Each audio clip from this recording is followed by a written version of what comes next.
داستان راجع به دختری به نام اسکای هست که با بیماری سرطان دست و پنجه نرم میکنه. اون عاشق یک نفر میشه ولی هر دوشون متوجه نمیشن که عاشق همن تا اینکه اتفاقات بدی برای اسکای میفته. حتما چنل ما رو سابسکرایب کنید که از اسپویل شدن فیلم های ترند خبردار شید. ابتدای فیلم اسکای میبینیم که شخمش هم نیست که قرار بمیره.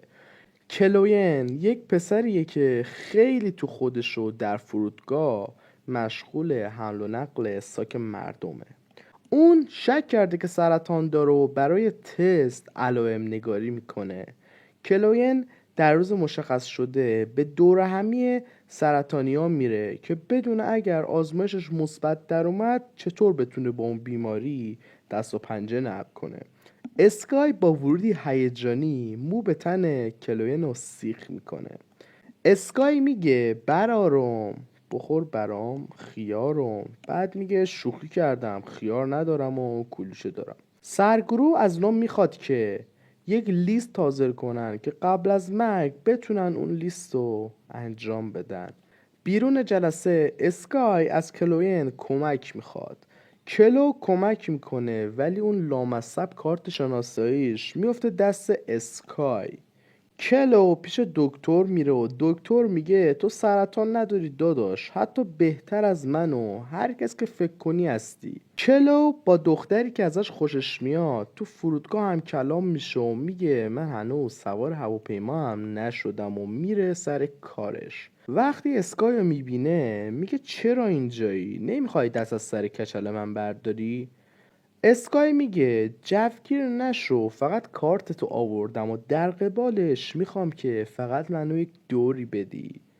اوکی، ساعت 4 جلوی برج نخلیفه میبینمت. کلو ساعت 4 میره با اسکای و میرن خرید و اولین کار رو توی لیست سرطان انجام میدن. اسکای فرار میکنه و کلو دستگیر میشه که شانس خوبش پلیس آشنا در میاد و سر اینکه فکر میکنن سرطان داره ولش میکنن.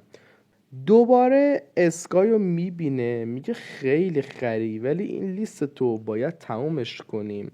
اسکایم از خوشحالی خرکیف میشه پدر خر. میرن هر کاری که فکرشو کنی انجام میدن. Mexicanita, chicha que jaleo, la chica, chiquicha, va, ole, José, qué bonita. آخرش اسکای در قبال خوبیایی که بهش شده میخواد کلو رو به عشقش برسونه. میره و شماره اونو میگیره ولی کلو ارزه قرار گذاشتن باشو نداره و در عوض با اسکای به مهمونی میرن و اشغالای لازم رو انجام میدن. اینم جزو لیست احمقانش هست. اسکای آخر شب فاز غم برمیداره و میگه من میخوام بدم و کلو هم اونو با بدبختی به خونه میرسونه. فردای اون روز کلو اسکایو میبینه و میگه تو منو سکه یک خیار کردی و همونجا بوینا ترند کلو میاد و اسکای با کارهایی که بلده اونو به قرارش میبره. داخل سینما ایزی فکر میکنه که کلوین سرطان داره ولی در اصل اون سرطان نداره و این فقط یک فکره. خلاصه این قرار اینه که کلو و ایزی از هم خوششون میاد.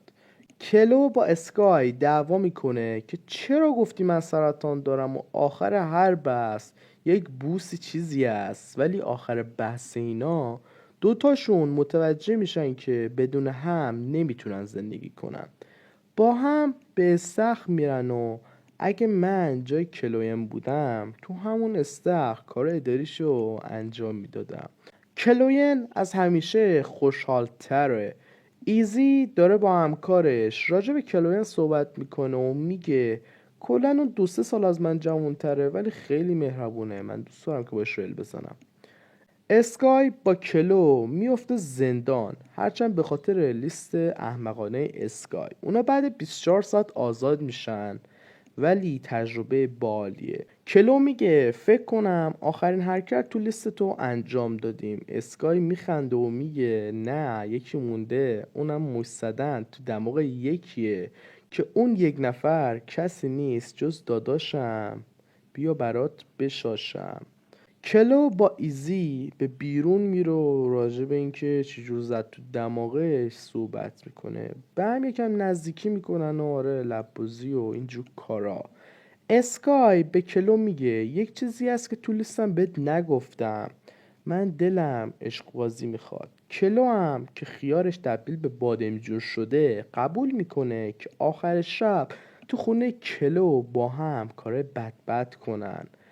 فردای اون روز دوست دختر کلو برای اینکه ایزی از هواپیما میترسه اونو میبره تو یک هواپیمای خاموش و میخواد دلش رو به دست بیاره.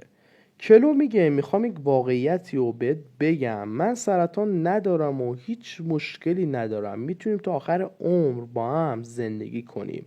اون قاطی میکنه میگه من بهت اعتماد کردم بیشور. و از این ور اسکای با پسری که ازش خوشش میومد کارهای اداری انجام داد.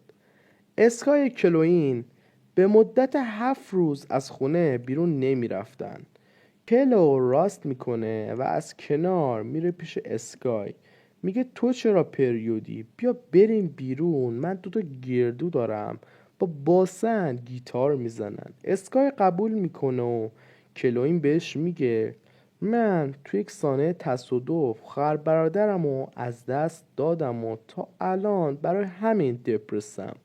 اسکای کلو رو میبره کافه، اونا مشغول خوردن کیک هستن. اسکای پا میشه میره دشویی که حالش بد میشه و پخش زمین میشه. کلوین اونو به بیمارستان میبره و چند روز پایانی عمرش پیش اون میمونه. برادر کلوین با بچه میان و میگن اسم بچه‌مونو اسکای گذاشتیم. کلو یکم داغ میکنه که چرا هر کی رو که دوست داره از دست میده. آخر عمر اسکای کلو خونش میمونه و براش قبرم درست میکنه. چقدر با احساس. اسکای بالاخره قیر و رحمت رو سر میکشه و به دیار باقی میپیونده.